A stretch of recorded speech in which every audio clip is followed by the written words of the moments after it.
요한복음 12장 12절에서 19절은 승리의 입성으로 불리는 최후의 예루살렘 입성에 대해서 소개하고 있습니다.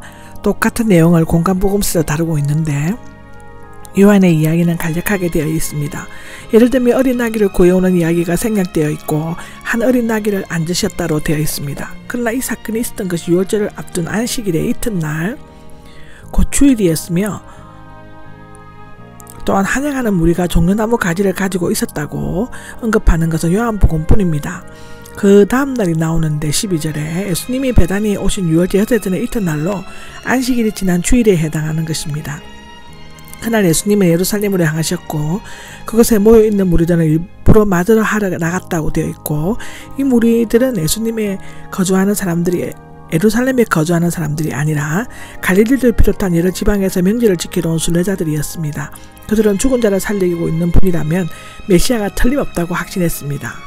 13절입니다. 13절은 종려나무 가지들이 나옵니다. 가을의 초막절에 사용되었지만 봄의 유월절에 사용된 적은 없습니다. 종려나무 가지는 존경과 기쁨, 승리와 번영을 나타내고 있죠. 레위기 23장 40절, 시편 92장 12절, 이사야 9장 14절에 나옵니다.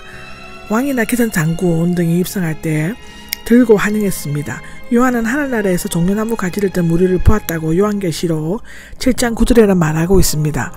호산나가 나오는데 지금 구원하소서라는 뜻의 히브리어 음력어로 시편 118, 28절에 나옵니다. 고아옴난이 이제 고아오소서로 번역되어져 있습니다. 이 시편은 초막절 때나 유월절의 순례가 예루살렘으로 향할 때 한호하는 소리로 불렀는데 마태복음에는 호산나 다윗의 자손이요로 되어 있습니다. 여기에서 유의할 것은 열광한 무리들의 시편에는 없는 이스라엘의 왕이라는 구절을 덧붙이고 있다는 사실인데요. 그들 대부분은 예수님을 위대한 민족의 정치적 영웅으로 생각하고 이스라엘을 로마의 지배에서 해방시킬 승리의 메시아로 기대하였습니다. 그러나 예수님은 영적인 이스라엘의 왕이시죠. 이전에 500년 이적 때는 예수님께서 왕을 삼으려는 무리들에서 피해 산으로 가셨고요. 이번에는 정해진 순환의 때가 왔으므로 대낮에 당당하게 예루살렘에 입성하셨습니다. 여기에서 주님의 이름으로 오신 분은 하나님께로부터 보내심을 받으신 분이라는 뜻이라고 기록되어져 있습니다. 14절에서 16절은 한 어린 나귀를 올라앉으셨다가 나옵니다. 흔히 있는 개선 장군의 당당한 군만한 노새 와는 대조적으로 겸손함과 평화를 상징하는 보잘것없는 나귀인데요. 덕이 아무도 타보지 않은 어린 나귀를 타셨습니다. 요한은 이 일을 뒷받침하기 위해 스가랴 9장 9절을 인용하고 있습니다.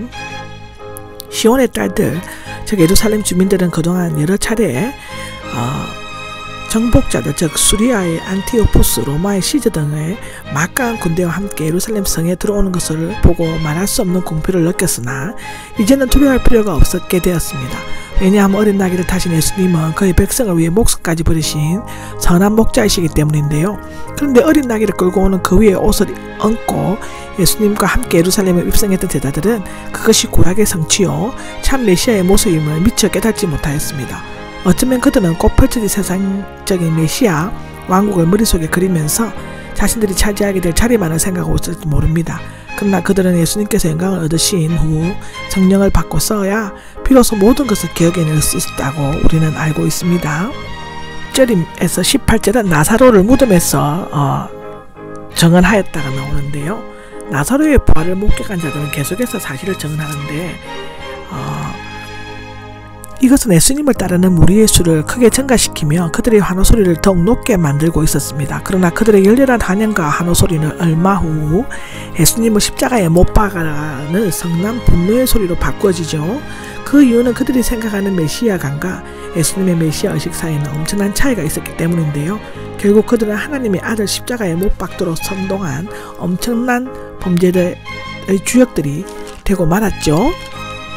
19절입니다. 19절은 나사로가 부활함으로써 말미암아 큰 충격과 심각한 타격을 받은 바리새인들은 이제 예수님께서 예루살렘에 입성하심으로써 더욱 힘든 상황에 놓이게 되어집니다.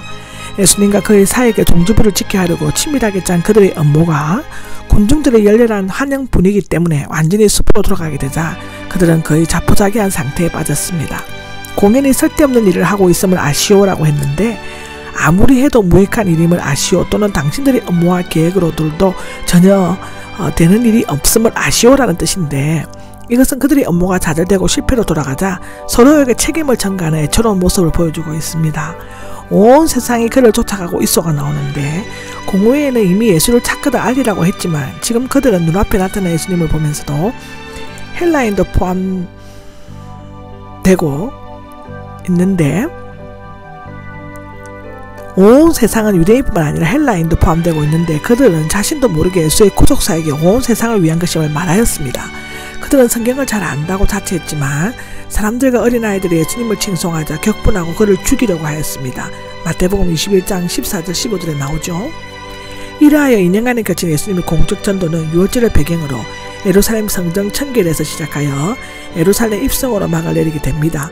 예수님의 세상의 구주로서 유대인뿐만 아니라 헬라인을 포함한 세상 모든 사람들을 위해 하나님의 어린 양이 되어 대속적인 죽음을 당함으로써 위대한 지상생애를 끝마치셨습니다. 20절에서 36절까지의 얘기는 예수님을 찾아온 헬라인에 대해서 언급하시면서 최후의 권고를 하신 것에 대해서 얘기하고 있습니다. 20절에 보면 헬라인 몇 사람이 나오죠. 헬라어로서는 유대인들이 아니라 순수한 이방인으로서 유대교로 개종한 자들을 의미한다고 사도행전 17장 4절에는 말하고 있습니다. 아마도 그들의 명절에 왔다가 이방인들에게까지 널리 펴진 예수님에 관한 소문을 듣고 예수님을 찾아온 것처럼 보여집니다. 21절은 갈릴리 베세다 사람 빌립이 나오죠. 그들이 먼저 빌립을 찾아간 것은 이 이름이 헬라 이름일 뿐만 아니라 갈릴리 베세다가 헬라의 식민지인 데가볼리에 가까운 곳에 있어서 언어적으로나 친분상 어떤 연관이 있었기 때문이 아닌가 합니다. 선생님, 우리가 예수님을 뵙고자 합니다. 그런데 그들이 빌립에게 선생님이라고 최고의 존칭어를 사용한 것은 예수님께 대한 존경이 반영이 된 것으로 볼 수 있습니다. 예수님을 뵙고자 하는 이유는 명시되지 않지만 앞뒤 문맥을 보면 구원에 관해 가르침을 받기 위함이었던 것 같습니다. 12절에 보면 안드레가 나옵니다. 빌립은 가드 동네 사람이요 헬라식 이름을 쓰고 있는 안드레에게 가서 상의를 하였습니다. 아마도 두 사람은 헬라어를 말할 수 있었던 것 같습니다. 23절에 보면 인자가 영광을 받을 때가 왔다가 나오는데 예수님께서는 두 제자를 통해 청혼을 들었을 때 인자가 영광을 받을 때가 왔다고 말씀하셨습니다. 이 대답은 단지 두 제자나 헬라인들에게만 하는 것이 아니라 전 인류를 향해 한 것으로 보아집니다.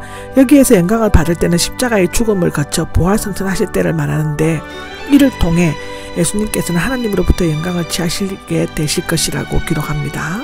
4절입니다. 24절은 한 알의 밀인데 많은 열매를 맺는다가 되어 있습니다. 예수님께서는 영광을 받는다고 한 말씀의 뜻을 정확히 설명하기 위해 듣는 사람 모두가 쉽게 이해할 수 있는 짤막한 자연의 비유를 들어서 말씀하셨습니다.